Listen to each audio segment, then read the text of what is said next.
Il était une fois, au cœur d'une vaste savane africaine, un éléphant majestueux nommé Mandala.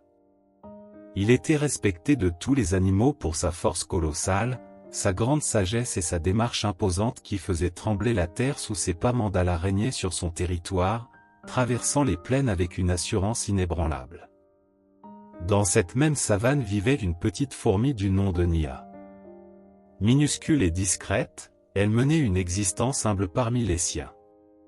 Contrairement à l'éléphant, elle n'attirait pas l'attention.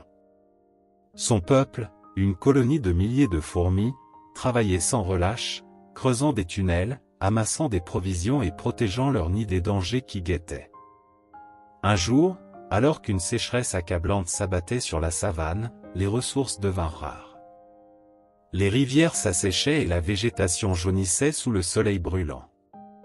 Mandala, malgré sa taille impressionnante, commençait à souffrir de la faim et de la soif. Il erra longtemps en quête d'un point d'eau, mais chaque mare qu'il trouvait était soit tarie, soit trop éloignée pour y accéder sans risquer l'épuisement. Un matin, alors que Mandala avançait péniblement sous le poids de la chaleur, il croisa Nia, qui transportait une minuscule graine sur son dos. Elle s'arrêta un instant pour observer le grand éléphant. Malgré sa détresse, Mandala ne prêta aucune attention à la fourmi et continua son chemin d'un palace. « Ô Mandala, noble géant, dit Nia d'une voix timide, je vois que tu souffres. Peut-être pourrais-je t'aider. » L'éléphant ricana doucement et répondit avec indulgence. « Toi, une simple fourmi? Comment pourrais-tu m'aider? Ta gentillesse est touchante, mais je crains que ton aide ne puisse soulager ma douleur. » Nia, loin de se vexer, inclina humblement la tête et retourna auprès de sa colonie. Mais le destin allait bientôt prouver que même les plus petits peuvent accomplir de grandes choses. Plus tard dans la journée, alors que Mandala, affaibli, continuait sa route, il s'approcha d'un sol meuble près d'un ravin. Ses lourdes pattes s'enfoncèrent soudainement dans la terre friable, et avant qu'il ne puisse réagir, il tomba dans une fosse profonde. Le sol s'était dérobé sous son poids et il se retrouva piégé, incapable de grimper sur les parois abruptes et glissantes.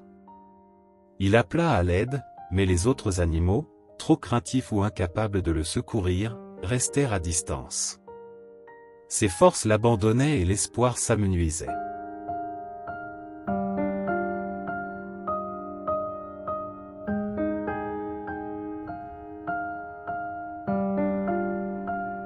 C'est alors que Nia, apercevant l'éléphant en détresse, alerta immédiatement sa colonie.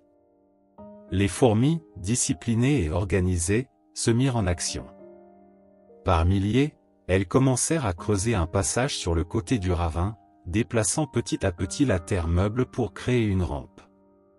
Les heures passèrent, puis les jours.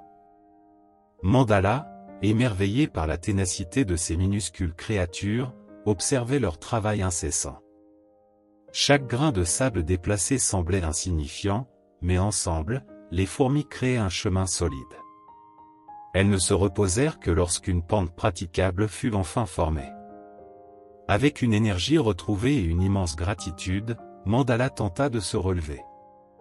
Il posa prudemment une patte sur la rampe improvisée, puis une autre.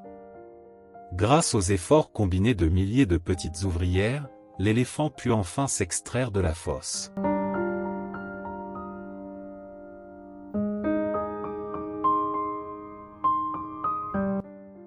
Debout sur la terre ferme, Mandala leva sa trompe vers le ciel et poussa un puissant barrissement de reconnaissance. Il se tourna vers Nia et s'inclina légèrement, un geste rare venant d'un roi de la savane. « Tu m'as prouvé, Nia, que la grandeur ne réside pas dans la taille ni dans la force brute, mais dans l'union et la détermination. Je te suis redevable, à toi et à ton peuple. »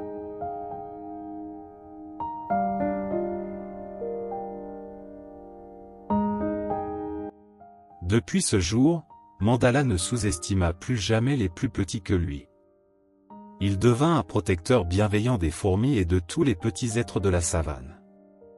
Quant à Nia, elle continua sa vie simple, sachant qu'elle et sa colonie avaient accompli une œuvre extraordinaire.